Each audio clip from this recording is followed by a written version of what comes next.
కంటి నిండా చూడాలంటూ కన్నులడిగాయే, మనసు నిండా మాట్లాడాలని పెదవులడిగాయే, తనివి తీరా తాకాలంటూ చేతులడిగాయే, నీతో తావుదాకా నడవాలంటూ అడుగులడిగాయే.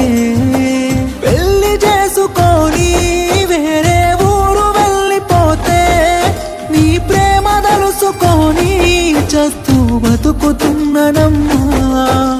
మందు దాగుకుంటా నిన్నే మరిచిపోదామంటే ఆ మందు దాగినంటే మస్తు గుర్తుకొస్తవమ్మా.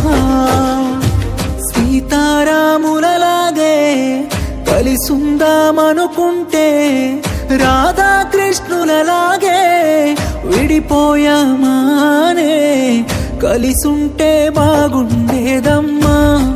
నువ్వు నేను విడిపోతామనుకోలేదమ్మా. ప్రాణంగా ప్రేమించానమ్మా.